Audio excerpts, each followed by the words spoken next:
Olá, sejam bem-vindos a mais um vídeo. Eu sou a Amanda Marim e esse é o canal Beleza Jurídica. Bom, eu estava sumidinha por aqui, mas hoje eu venho trazer mais um princípio da nossa série. Eu já trouxe outros princípios aqui antes e vamos dar seguimento a mais um princípio. Hoje falaremos sobre o princípio da presunção de inocência ou princípio da não culpabilidade, tá? É a mesma coisa. Você já deve ter ouvido aquela frase: todo mundo é inocente até que se prove o contrário, não é mesmo? Mas no artigo 5º, sabe o artigo 5º, aquele extenso da nossa Constituição Federal? Então, no inciso 57 do artigo 5º vai dizer o seguinte: ninguém será considerado culpado até o trânsito em julgado da sentença penal condenatória. Ou seja, para você ser considerado culpado de algum crime, precisa ter uma sentença penal condenatória e essa sentença já precisa ter transitado em julgado, ou seja, não se admite mais nenhum recurso, já se esgotaram as suas possibilidades de recorrer. E aí sim, e só assim, você poderá ser considerado culpado. E dentro de um processo penal existem as regras probatórias, internas e externas. Na regra probatória interna, diz que o magistrado, o promotor e todas as pessoas envolvidas no processo devem tratar o réu como acusado e não como culpado. Porque se ele ainda não teve uma sentença penal condenatória transitada em julgado, não pode presumir que só pelo fato de ele estar respondendo a um processo, ele tenha cometido aquele crime. Então, o magistrado em nenhum momento do processo poderá tratar esse acusado como culpado. E essa regra também se estende numa dimensão externa, seja na mídia, a mídia também não pode divulgar nem tratar esse acusado como culpado. Um exemplo também de regra probatória na dimensão externa é a súmula 444 do STJ, que ela diz que nenhuma ação penal ou inquérito policial em curso podem ser usados contra essa pessoa que está sendo acusada de algo, porque ações penais em curso e inquéritos policiais em curso ainda não têm uma sentença penal condenatória transitada em julgado. Então, um exemplo para ficar mais claro para você. Se o acusado passou no concurso público e na hora da investigação da vida regressa dele, eles identificarem uma ação penal ou inquérito policial em curso, eles viram e falam: olha, você não será aprovado porque você tem uma ação penal ou inquérito policial em curso. Isso não pode acontecer, porque eles estariam afirmando que essa pessoa é culpada, sendo que ela ainda não tem uma sentença penal condenatória transitada em julgado. Isso fere o princípio da presunção de inocência ou não culpabilidade. Então, só para recapitular, na dimensão interna, ou seja, dentro da persecução penal, ninguém poderá tratar aquele acusado como culpado, bem como na dimensão externa, seja em mídia, concursos públicos, seja em qualquer área da vida desse acusado. E aí você pode me perguntar: Amanda, mas se ele não pode ser considerado culpado antes da sentença penal condenatória transitada em julgado, por que muitos dos acusados costumam cumprir pena antes dessa sentença? E aí eu te respondo: a pena que eles cumprem é a pena cautelar, seja temporária, seja preventiva, porque uma prisão cautelar, ela não é a mesma coisa que uma prisão pena. A prisão pena, o indivíduo irá cumprir após o trânsito em julgado da sentença penal condenatória. Então, o que acontece? Por que uma pessoa pode ser presa? Por que um acusado, durante a persecução penal, pode ser preso, pode usufruir de uma prisão cautelar?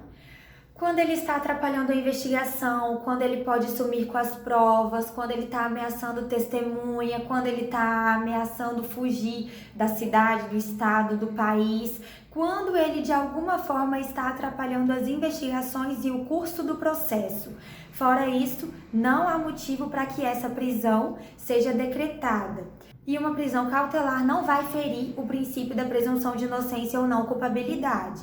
E desde muito novos nós ouvimos falar em muitos filmes, quando uma pessoa é acusada de algo, Eu vou provar minha inocência.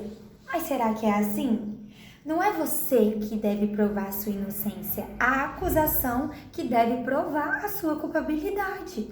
Se é ela que levantou aquela suspeita, ela que ofereceu a denúncia, ela deve provar a sua culpabilidade. Você vai se defender.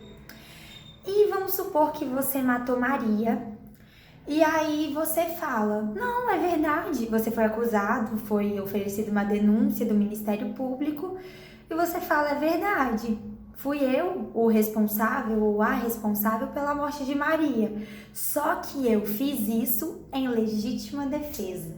Você levantou uma tese de uma excludente de ilicitude, qual seja a legítima defesa. E desde 2008, a defesa não precisa mais provar a legítima defesa, e sim levantar fundada dúvida, porque ninguém pode ser condenado se existir dúvida de que essa pessoa realmente praticou aquele crime, se ele realmente se valeu de alguma excludente de ilicitude, nesse caso, exerceu a legítima defesa ou não. Então, se a acusação não conseguir quebrar a sua hipótese de legítima defesa e você conseguiu levantar aquela fundada dúvida, você não poderá ser condenado por isso. Anteriormente eu falei sobre a prisão cautelar, certo? A prisão cautelar não pode ser considerada antecipação da pena, porque você não sabe se a pessoa é culpada ou não. E como eu disse a respeito das ações penais e inquéritos em curso, eles não podem ser considerados maus antecedentes, porque suponhamos que Joãozinho cometeu um crime que tinha como pena base 2 anos. E aí o juiz falou, mas Joãozinho tem uma ação penal em curso. Então eu vou aumentar 6 meses por conta dessa ação penal em curso que ele tem. Aí Joãozinho paga esses 6 meses a mais que o juiz determinou, levando em consideração essa ação penal em curso. E lá na frente, quando essa ação penal em curso se finda, descobre que Joãozinho não tinha cometido crime algum e que ele nem deveria ter sido condenado nisso. Então ele pagou à toa por uma coisa que ele não havia cometido. Então isso não pode acontecer. E agora, se você já está cumprindo a sua pena, vamos dizer que você foi condenado por algo, está cumprindo a sua pena e aí você conseguiu progredir de regime. Do fechado você passou para o semiaberto. Só que no semiaberto você cometeu um novo crime, vamos dizer que você cometeu um roubo. E aí? A sua ação penal ainda está em curso em relação a esse roubo. Só que mesmo ela estando em curso, você vai poder regredir de regime. Você que tinha saído do fechado para o semiaberto poderá voltar para o fechado por ter cometido esse novo crime, ainda que a ação penal ou o inquérito esteja em curso. E isso não vai ferir o princípio da presunção de inocência ou não culpabilidade, tá tudo certo, viu? Então, só para diferenciar, para você conseguir entender mais uma vez sobre a prisão cautelar e a prisão pena. Prisão pena que é dada ao indivíduo depois da sentença penal condenatória transitada em julgado. A prisão cautelar, que é aquela que é permitida durante a ação penal em curso ou inquérito, ela não tem como pressuposto ou fundamento a culpa. Já na prisão pena, tem sim como pressuposto a culpa. Então, esse foi o vídeo de hoje. Espero ter ajudado aí nos seus estudos ou tirado as suas dúvidas. Se eu deixei de falar alguma coisa, por favor, coloca aqui pra mim nos comentários. Vou te pedir aquele joinha se você tiver gostado desse vídeo, se tiver te ajudado de alguma forma. Se você tiver algum amigo que também está com essa dificuldade ou que tem essa curiosidade de saber um pouquinho mais sobre o princípio da presunção de inocência, por favor, compartilhe esse vídeo e vamos espalhar mais conhecimento por aí. Se inscreve no canal, ativa o sininho, que eu prometo ser mais ativa por aqui. E é isso, eu fico por aqui, bons estudos, tchau, tchau!